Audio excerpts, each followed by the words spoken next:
అందరికీ నమస్కారం. వైఎస్ఆర్సీపీ పార్టీ అధ్యక్షుడు పులివెందుల ఎమ్మెల్యే జగనాసురుడు ఇతను చేస్తున్న సైకో యాత్రలు, విధ్వంసక యాత్రలు ఇవి సరిపోవు. రాష్ట్రాన్ని విచ్ఛిన్నం చేయాలంటే 175 నియోజకవర్గాల్లో ఇదే విధంగా బల ప్రదర్శనలు నిర్వహించి ఆ నియోజకవర్గాల్లో ప్రజల మధ్య విద్వేషాలు, విషపూరిత ఆలోచనలు రెచ్చగొట్టి రాష్ట్ర అభివృద్ధి కుంటుపడే విధంగా పనిచేసేదానికి ఈ జగనాసురుడు ఒక ప్రణాళికతో ఈరోజు మీడియా ముందుకు వచ్చాడు. కూటమి ప్రభుత్వాన్ని ప్రశ్నించేదానికి వైఎస్ఆర్సీపీ పార్టీ నాయకులందరూ ఒక 5 వారాల పాటు ప్రజల్లోకి వెళ్లాలంట. జగన్మోహన్ రెడ్డి, నీకు గాని నీ వైఎస్ఆర్సీపీ పార్టీ నాయకులకి ఈరోజు నిన్ను సమర్థిస్తున్న వాళ్ళకి గాని కనీసం సిగ్గుందా అని చెప్పి నేను సూటిగా అడుగుతా ఉన్నా. 2019 అధికారంలోకి వచ్చిన తర్వాత ప్రజావేదిక కూల్చివేతతో మొదలైన నీ విధ్వంసకర పరిపాలన ఈ రాష్ట్రంలో ఏ విధంగా కొనసాగింది?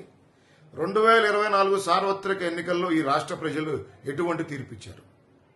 5 సంవత్సరాల పరిపాలనా సమయంలో విద్యార్థులను గాని, యువత భవిష్యత్తును గాని, లేదా ఈ రాష్ట్రంలో ఉన్న ఏ వర్గానికైనా నువ్వు న్యాయం చేయగలిగావా? ఎవరికైనా నువ్వు న్యాయం చేస్తే ఈ రాష్ట్ర ప్రజలు నిన్ను 11 సీట్లకు దేనికి నెట్టివేశారు? 6 లక్షల కోట్ల రూపాయలకు పైగా అప్పులు చేశావు. 2,30,000 కోట్లు, 2,40,000 కోట్లు సంక్షేమం అందించానని చెబుతా ఉన్నావు. మిగతా 3,80,000 కోట్ల రూపాయలు ఎక్కడికి పోయినాయి? ఈ రాష్ట్రంలో నువ్వు చేసిన అభివృద్ధి ఎక్కడ? రోడ్లన్నీ గుంతలు, రాజధాని కట్టలేదు, పోలవరం పూర్తి చేయలేదు. నీ హయాంలో ఈ రాష్ట్రంలో ఏ ఒక్క అభివృద్ధి జరగలేదు, ఏ ఒక్క కొత్త ప్రాజెక్టు ప్రారంభోత్సవం కానీ పూర్తి కానీ అవ్వలేదు. ఒక్క సంస్థ ఈ రాష్ట్రానికి రాలేదు. నారా చంద్రబాబు నాయుడు గారి కష్టంతో ఈ రాష్ట్రానికి వచ్చిన సంస్థలన్నింటినీ తరిమేశావు. ప్రతి చోట దోపిడీ, వేల కోట్ల రూపాయల దోపిడీ. చివరికి నువ్వు రాష్ట్రంలో ఉన్న తాగుబోతులను కూడా తాకట్టు పెట్టి 25,000 కోట్ల రూపాయల వాళ్లపైన అప్పు తెచ్చిన గనుడివి నువ్వు. వీటన్నిటినీ మర్చిపోయి ఈరోజు ప్రజలు నీ దుర్మార్గపు పరిపాలన మర్చిపోయి ఉంటారనుకొని నీకు నువ్వు ఊహించుకొని కూటమి ప్రభుత్వంపై విషం చిమ్మేదానికి సిగ్గు లేకుండా ప్రజల్లోకి వెళ్తావా? ఏమని ప్రశ్నిస్తావు కూటమి ప్రభుత్వాన్ని? ప్రతి నెల 1వ తారీఖు వృద్ధులందరికీ 4,000 రూపాయల పెన్షన్ ఇవ్వడానికి ప్రశ్నిస్తావా? ఈ రాష్ట్రంలో ఉన్న ఉద్యోగస్తులందరికీ 1వ తారీఖున వాళ్ళ అకౌంట్లో జీతాలు వేయడానికి ప్రశ్నిస్తావా?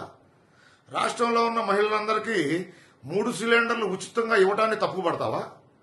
ఈ రాష్ట్రంలో ఉన్న పేద, బడుగు, బలహీన విద్యార్థులకి తల్లికి వందనం పేరుతో కుటుంబంలో ఎంతమంది విద్యార్థులుంటే వాళ్ళందరికీ ప్రభుత్వం అండగా నిలబడటం కరెక్ట్ కాదని చెబుతావా? ఈ నెలాఖరికి రైతు నేస్తం పేరుతో రైతులకు అండగా సహాయం చేసేదానికి కూటమి ప్రభుత్వం నిర్ణయం తీసుకోబోతా ఉంది, అది వద్దు అని చెబుతావా? ఆగస్టు 15వ తారీఖున ఉచిత బస్సు పేరుతో అదేవిధంగా ప్రతి మహిళకి అండగా ఉండేదానికి 1,500 రూపాయలు అందివ్వడానికి తప్పుపడతావా?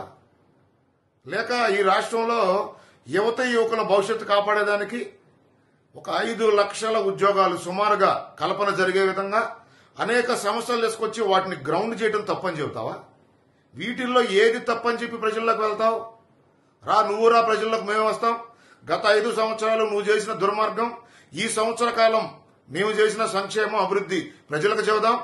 ఎవరైనా ప్రజలు చీకొట్టి చెప్పులతో తరుముతారో ప్రజాక్షేత్రంలో తేల్చుకుందాం. జగన్ రెడ్డి, నీకు దమ్ము ధైర్యం ఉంటే నువ్వు కూడా అన్ని ప్రాంతాల్లో తిరగాలి.